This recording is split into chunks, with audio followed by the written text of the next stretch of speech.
Halo teman-teman semua, jumpa lagi dengan saya Sania. Di video kali ini kita akan membahas salah satu materi fisika kelas 10, yaitu materi tentang vektor. Sebelum membahas lebih lanjut tentang vektor, kita perlu tahu dulu nih, apa itu besaran. Pada bab sebelumnya, kalian pasti udah tahu dong, apa itu besaran skalar dan besaran vektor.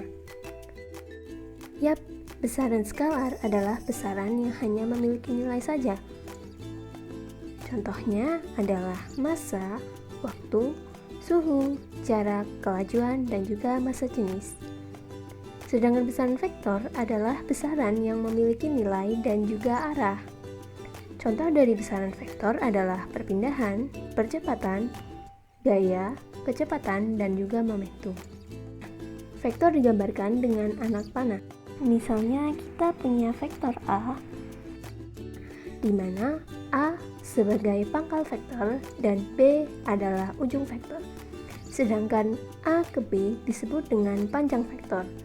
Panjang vektor menunjukkan besar dari vektor, sedangkan ujung vektor menunjukkan arah dari vektor tersebut. Lalu bagaimana cara menulis notasi vektor ya? Vektor dapat ditulis dengan dua cara nih teman-teman. Vektor dapat ditulis dengan huruf yang dicetak tebal, dan yang kedua, vektor dapat ditulis dengan menggunakan huruf yang dicetak tipis tetapi dengan tanda panah di atasnya. Nah, sekarang bagaimana cara menuliskan besar vektor? Ingat, vektor itu memiliki nilai dan juga arah. Besar vektor sendiri dapat ditulis dengan menggunakan tanda mutlak pada notasi vektor. Oke, kita lanjut ke pembahasan berikutnya, yaitu tentang operasi vektor. Operasi vektor terdiri dari penjumlahan dan pengurangan vektor serta perkalian vektor. Tetapi di video kali ini kita hanya akan fokus membahas penjumlahan dan pengurangan vektor saja. Penjumlahan dan pengurangan vektor dapat dilakukan menggunakan dua metode, yaitu metode geometris dan juga metode analisis.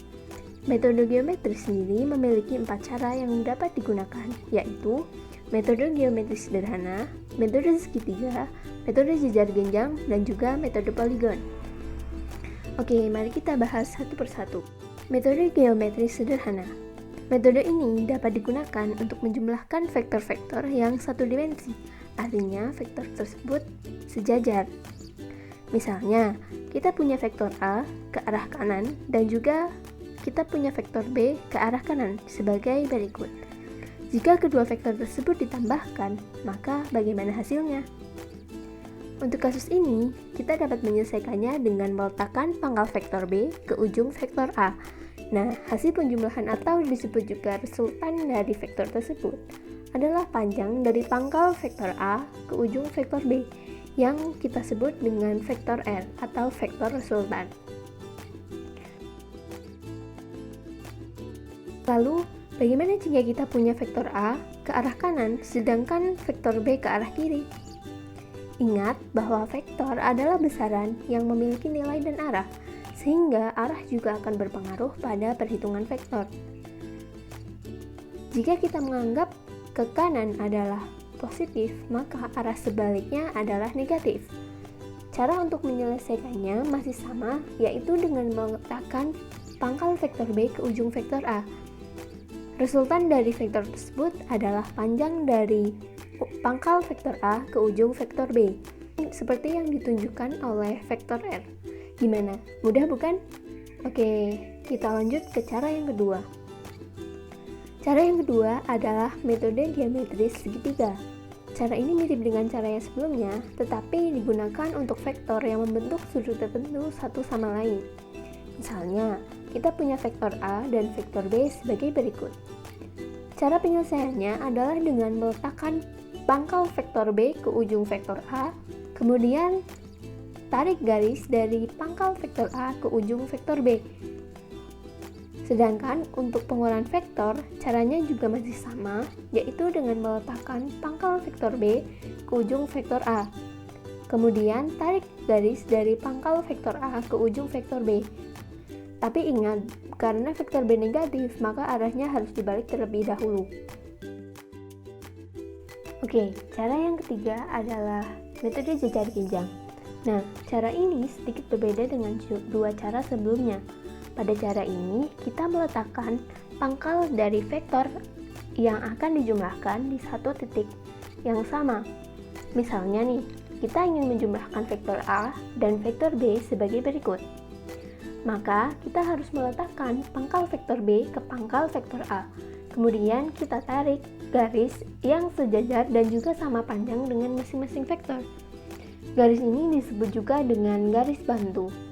Nah, kemudian selanjutnya kita tarik garis dari pangkal kedua vektor ke titik perpotongan garis bantu tersebut. Inilah yang dinamakan dengan resultan kedua vektor.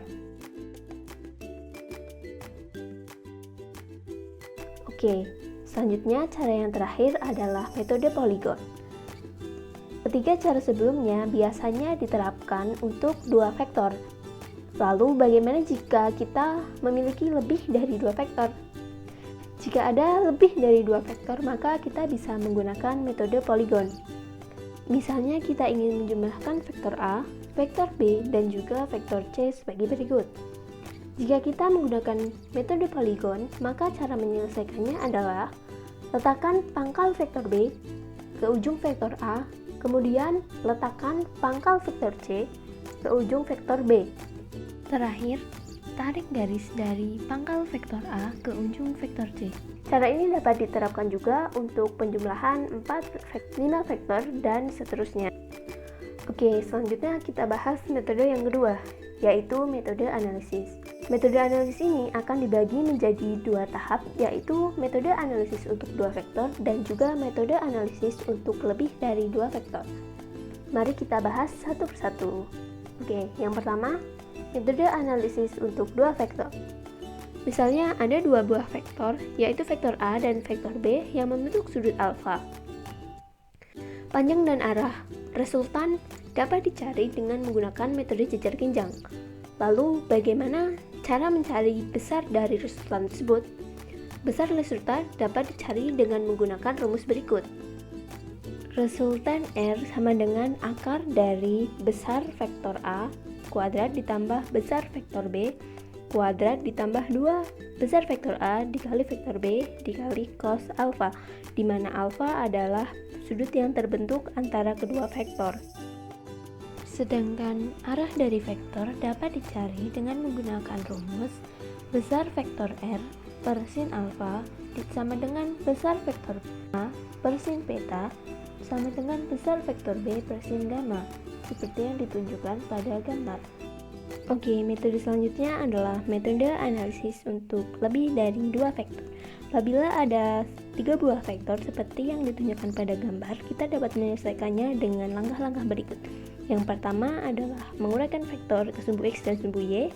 Yang kedua, menjumlahkan komponen vektor pada setiap sumbu. Dan yang ketiga adalah memasukkan vektor-vektor tersebut ke dalam persamaan.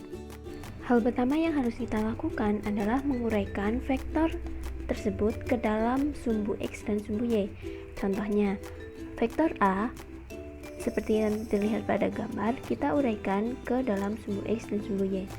Vektor A akan memiliki komponen pada sumbu X, yaitu AX dengan besar AX sama dengan A cos alfa dan AY sama dengan A sin alfa, di mana alfa adalah sudut yang terbentuk antara vektor tersebut terhadap sumbu X. Kan besar A dapat dicari dengan rumus A besar A sama dengan akar besar AX kuadrat ditambah besar AY kuadrat. Oke, kembali ke soal tadi, kita uraikan ketiga vektor, yaitu vektor A, B, dan C ke sumbu X dan sumbu Y. Maka akan kita dapatkan vektor seperti pada gambar. Maka akan kita dapatkan komponen vektor, yaitu untuk vektor A komponennya adalah AX dan AY, untuk vektor B komponennya adalah BX dan BY, dan untuk vektor C komponennya adalah CX dan CY. Untuk mencari resultan pada vektor tersebut, maka kita jumlahkan komponen pada sumbu X dan juga komponen-komponen pada sumbu Y. Untuk komponen sumbu X, maka bisa kita tulis sigma Rx sama dengan AX ditambah BX ditambah CX. Sedangkan untuk komponen sumbu Y, maka sigma RY sama dengan AY ditambah BY ditambah CY. Sedangkan untuk resultannya adalah resultan R sama dengan akar dari sigma Rx kuadrat ditambah sigma RY kuadrat. Oke, cukup sekian materi kali ini. Sampai jumpa di video selanjutnya.